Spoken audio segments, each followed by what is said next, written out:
अनुश्री जैन जी, सागर, मध्य प्रदेश से। श्री हरिवंश महाराज जी, आपके चरणों में कोटि कोटि प्रणाम। महाराज जी, श्री जी और आपकी कृपा से नाम जप करने का निरंतर अभ्यास करती हूँ। जीवन में अनुभव भी कर रही हूँ शांति का। पूज्य महाराज श्री मेरे जीवन साथी जन प्रतिनिधि हैं और इनके साथ मैं भी जन भावनाओं के अनुरूप जन कल्याण के कार्यों के प्रति निष्ठा और शक्ति से संलग्न रहती हूँ। महाराज जी, बावजूद इसके जब कभी कुछ कार्यों के संदर्भ में कुछ लोग अनावश्यक निंदा करते हैं तो मन व्यथित हो जाता है। ये जानते हुए कि हमारे बस में कुछ नहीं है, हम कर्म कर रहे हैं। पूज्य महाराज जी, हर परिस्थिति में आनंदित रहें और किसी की प्रति मन में कोई गलत भावना ना आए। और ऐसी स्थिति में भी विवेक के द्वारा बचा जाता है। जब हमारी कोई निंदा करता है, हमारी गलती नहीं होती, पहले जांचना चाहिए। जैसे हमें कोई गाली दे रहा है, निंदा कर रहा है, तो हमें जांचना है कि मेरी त्रुटि तो नहीं है। अगर त्रुटि है तो ठीक हो, गाली दे रहा है। अगर त्रुटि नहीं है फिर गाली दे रहा है तो हमें और आनंदित होना चाहिए, वो हमारे अशुभों का नाश कर रहा है। निंदक नियरे राखिए आंगन कुटी छवाए, बिना साबुन बिना पानी निर्मल करे सुभाए। हमारे यहाँ संतों ने तो कहा, अरे निंदक तू स्वस्थ रहे, तुझे कभी कोई कष्ट ना हो और स्वस्थ रहकर मेरी निंदा कर, क्योंकि निंदा सुनने से पाप का नाश हो जाता है। तो जो तुम्हारी निंदा करें उसमें पहले देखना है कि क्या निंदनीय कार्य है क्या हमारे द्वारा। जो कार्य होना चाहिए वो कार्य हम नहीं कर पाए, अगर हमारे हाथ में है और हमने प्रमादवश लोभवश त्रुटि कर दी तो गाली सुनने से उसका मार्जन हो जाएगा।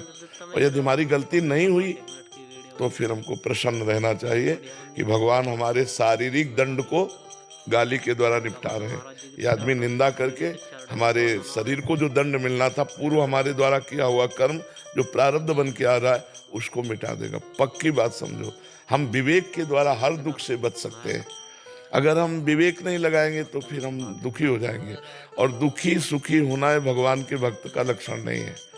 सुख दुखे समय कृत्वा लाभा लाभो जया जयो, सुख दुख में समान, लाभ हानि में समान, मान अपमान में समान। यही तो भक्ति का बल है, नहीं तो संसारिक पुरुष में और भक्त में अंतर क्या है। जब हमें 100 बार गाली दे और फिर हम उससे मिले तो वैसे ही मिले जैसे हम किसी प्रेमी से मिलते हैं, और अब ठीक है। तो आदमी ये समझ नहीं पाया कि खोपड़ी क्या है इसकी। 100 बार इसको गाली दी फिर भी इसको गुस्सा नहीं आता, वैसे ही प्रेम से। ये भगवान के भक्त का लक्षण है, ये भगवान के भक्त में क्षमता होती। आप भक्ति कर ही रही हो तो विवेक के द्वारा उस समय हम अपने को बचा सकते हैं।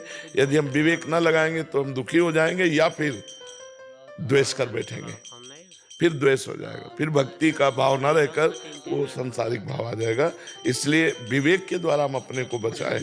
उद्धव जी से भगवान ने कहा एकादश स्कंद में, दुष्ट प्रवृत्ति के लोग सत प्रवृत्ति वालों को बाधा पहुंचाते हैं। तो हे उद्धव, यदि वो कभी तुम्हारे ऊपर थूक दे, तुम्हें मारे पीटे बांधे, तो तुम अपने आत्म विवेक के द्वारा बचना, बाहरी संयोग के द्वारा नहीं, बाहरी कोई सहायता नहीं, आत्म विवेक के द्वारा। कि जैसे हमारी जबान हमारे ही दांत से कट जाए तो हम किसको दंड देंगे, हमारे हाथ से ही हमें गलती से चोट लग जाए तो हम किसको दंड देंगे। ऐसे ही हमारा कोई कर्म उसको केवल निमित्त बना रहा है, वो निमित्त बनकर हमें दुख दे रहा है, जिससे हमारे पापों का मार्जन हो रहा है। हमें दुखी नहीं होना है, विवेक के द्वारा हम निश्चय कर ले तो बढ़िया बात हो जाएगी। इसमें ये नहीं कि हम भजन करते करते ऐसी क्षमता को प्राप्त होंगे, नहीं, इसमें विवेक, अभी विवेक धारण करो, अभी बच जाओगे। और दूसरी बात है, ये तो हुई अध्यात्म से। कोई फुटपाथ में पागल आदमी अगर गाली दे रहा हो तो हमें दुख नहीं होता है, हमको इनको पागल ही मानना चाहिए।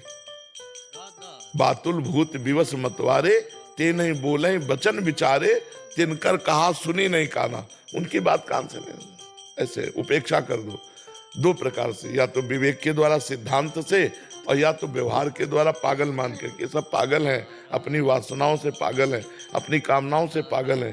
इनकी कामनाएं पूर्ति नहीं हुई तो गाली देने लगे, कामना की पूर्ति हो जाए तो वाहवाही करने लगेंगे। इसलिए ऐसे लोगों की बातें नहीं सुननी चाहिए। जी।